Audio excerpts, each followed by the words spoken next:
What's up, guys? So I wanted to start this Friday's video talking about a subject that you trainers, at least trainers that, this is gonna be me, but trainers that are well versed on how the human body works, right? Talk about all the time and sometimes joke around about.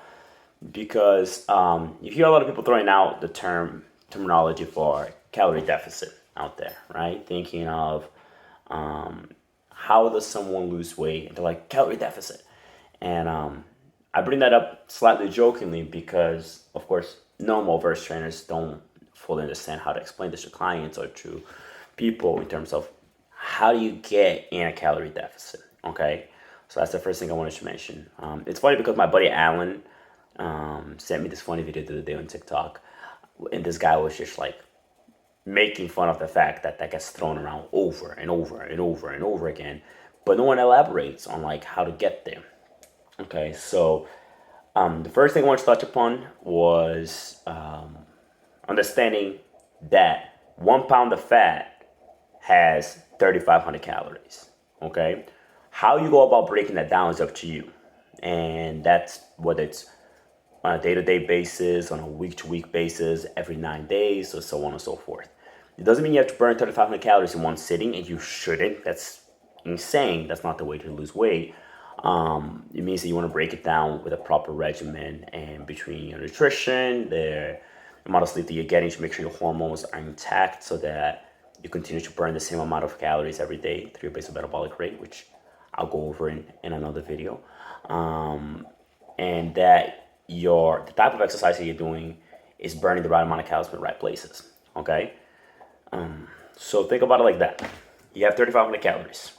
Think of it as a budget that you have to hit. If you had to make if you made an extra $500 a day every single day for the next 7 days, you're gonna have 3,500 calories.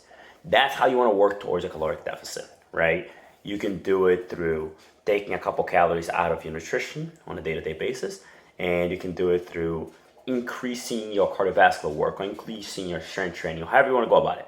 Nowadays, most people have watches and Fitbits and just overall calorie and activity trackers that they wear all the time, but they're not necessarily using it properly, right?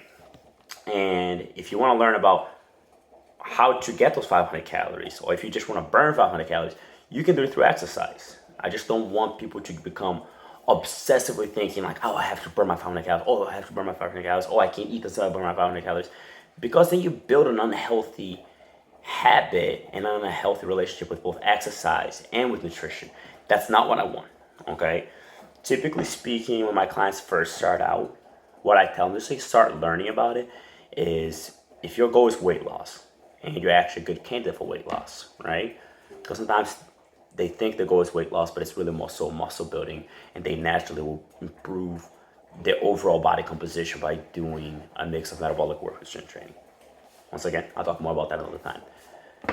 If your goal is weight loss and you're a good candidate for it, I'll tell them, okay, let's say we meet 2 days a week and you're doing strength training. The days that we're not together, I want you to focus on burning 500 calories that day. It doesn't matter to me how you do it. I don't care if you turn on your watch and you do some strength training, do some exercises that I showed you to do on the different days. I don't care if you do 100 calories on the bike, 200 calories on the treadmill, 100 calories on the stair climber, then another 100 calories. Sorry, Atlas going crazy over here.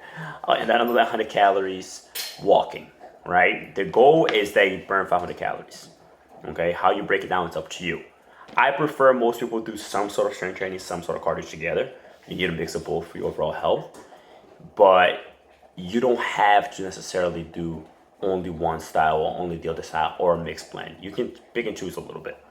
And that's how we start off, okay? That's the first thing they learn is just the 500 calorie rule or the 500 calorie burn rule, okay? The next thing I try to teach them is how many calories are you working off per active minute, right? So essentially the way I look at that, the calories per active minute, is most people realize that they can burn a lot of calories doing cardio a lot faster than they can do strength through the strength training, right?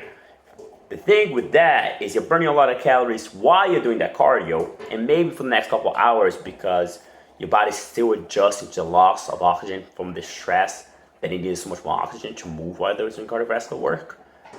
but it's not getting necessarily tremendous long-term benefit. Through strength training, you might not burn as many as easily during the actual workout, but for the next 2 days while your body's recovering, your metabolism is raised, and now you're burning a lot more calories at rest. Your body becomes a better fat burning machine or calorie burning machine.